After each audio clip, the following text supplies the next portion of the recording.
Hello YouTube, this is Elite Chips, bringing you another commentary, except this time it's a dual commentary with my buddy dude guy, John. I'm buddy dude guy, John, guys. I would like to introduce myself. I have a YouTube channel. I do something similar to Elite Chips. I post Call of Duty videos here and there, and recently have Cinema 4D, and I'm recreating Call of Duty maps. Any ones you guys might like. Right now I'm doing shipment from COD 4, so expect to see that on my channel. If you guys want to check me out, that's cool. Yeah, they're going to be pretty awesome. This shipment looking pretty much exactly like it once he adds all the broken down cards, barrels, and people and stuff. It's going to be real nice. Are you going to go to more advanced, like more harder maps to make later on? I would, probably if I get a little bit better at Cinema 4D, I would like to go to maybe like Wasteland, Terminal, maybe even Call of Duty Black Ops maps, such as like Summit or something, because they have really complex angles and stuff. It's really hard to create in Cinema 4D, but I want to get to the point where I'm really an expert at it. So I know it would take a lot of practice, but I can probably do it.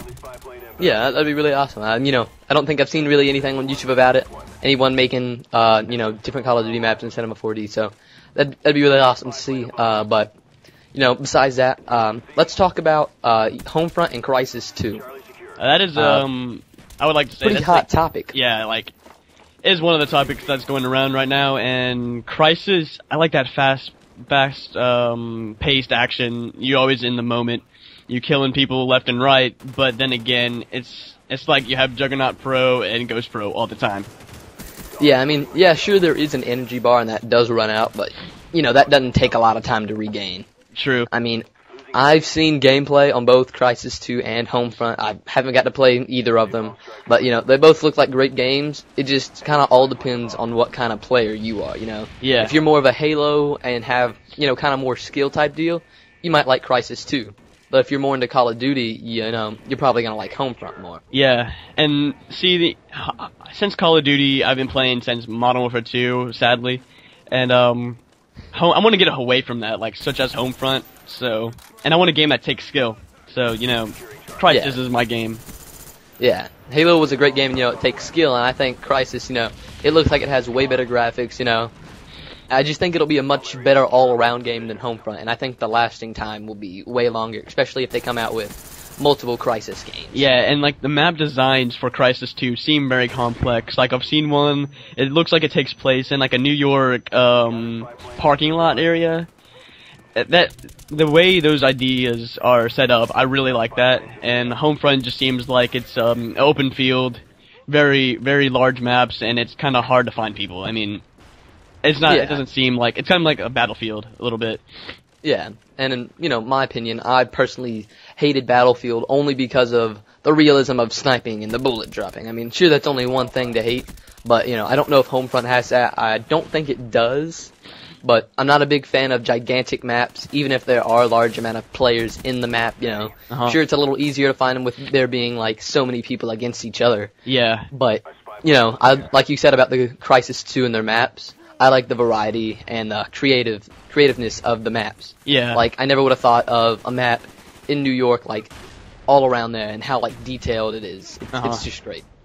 And I like the domination style in Crysis 2, which I watched who is a Spider Bite from Next Gen Tactics. He did a domination, but in that game, it's like area control or something, and it drops like an alien pod from the sky into a certain area in the map, and your team has to, like, go to it, capture it after a while. I think that's really creative, and I'm sure it does beat Homefront in some aspects, but Homefront doesn't have its strengths and weaknesses, and so does Crysis 2, so... Yeah, especially like the Juggernaut and Ghost Pro type deal. The Juggernaut I know is going to get annoying, because basically all the gameplays I've seen, whenever someone sees a guy walking around a corner and they're about to confront them, they always turn on, their Juggernaut thing or whatever. It's just going to be abused. I'm sure people will complain about it, but, I'm sure people will get over it. But even then, you can still kill them. Even if you're going to do the same thing, you guys are on the same level, it's going to take the same amount of bullets. Then, therefore, it puts the, level fields even. Yeah. Yeah. Completely. I mean, Homefront, I know one of our friends has it. You played Crysis 2, right, John? I played the demo, and The demo. it's very good. Like, when I played it, I was addicted. I could not, like, in every aspect it satisfied me. It was like better. I got away from COD. This is better. Yeah. And What were the kill streaks and stuff like? you had a maximum radar, which is a UAV pretty much, or a spy plane. An orbital strike, which is it's like a alien beam that goes down and it covers a devastating area. It's like a devastating beam that will just kill anybody in that area.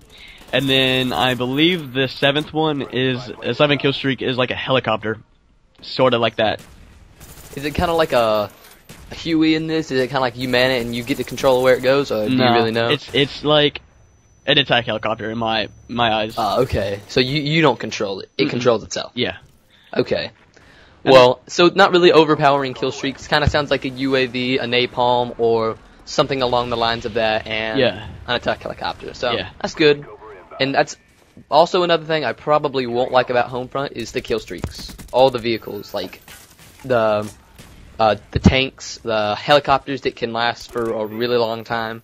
You know, I even saw in some of the videos that you can actually dodge rockets that are trying to take down your helicopter. Yeah, and So, I did see pretty Sanders. He was staying on that helicopter about for 3 minutes, and he was just completely like devastating the other team, and they really had no chance against it. But Crysis 2, you can play. There's helicopters. You can get inside. You can hide from them. But one thing I like from Homefront is it's like a portable UAV, and like you fly it, and you can like spot other people, like enemy teams, and whenever you spot them and your team kills them, you get extra points for it. So it's pretty good. Yeah. Yeah, that is another good thing, you know, the battle point system. You get battle points for basically everything you do, taking down stuff, you know. It's just all plus to play more objectively, you know. Well, if you want battle points and you want better kill streaks and vehicles, you'll go for more points and you'll play more as a team. Yeah. And, you know, if you want to play as a team, that's a great thing to go for, is domination right there. Yeah. And one thing I might have to say in the domination aspect of Homefront, that the 3 points aren't stationary. They will move along the map, and the map kind of gradually gets more action, like in different spots. So it's not camping. You have to move to get in those different areas to find people in the different, like say A, it will move from like one floor to another side of the map. So you're gonna have to go there and do your thing to get your battle points and get your spy planes and your attack helicopters and stuff in that game. Yeah, it's really good. And another thing I like about Crysis 2 is the amount of bullets it might take to kill someone. I mean, some people might hate that, you know, it's like, oh, it's way too many shots it takes to kill someone. But if you're a big COD player and you go to Crysis 2, if you come back to COD, your aim will be way better because you'll have to focus more of your shots on the guy to kill him. You Especially definitely if they have more Juggernaut persistent on when you're trying to shoot him. Oh yeah. So I think if you play Crysis 2, your aim will definitely get a lot more improved. Definitely. I would have to say that too. Yeah, I mean, the ghost thing might get kind of annoying, you know, but that's, in my opinion, that'll be the only thing, because I think everyone's going to be using those two things at the same exact times, you know. Yeah. I think it'll be a complete level playing field. Yeah, I would have to say that too. But thanks for watching the commentary. Please comment, rate, and subscribe, and I'll be back for more later.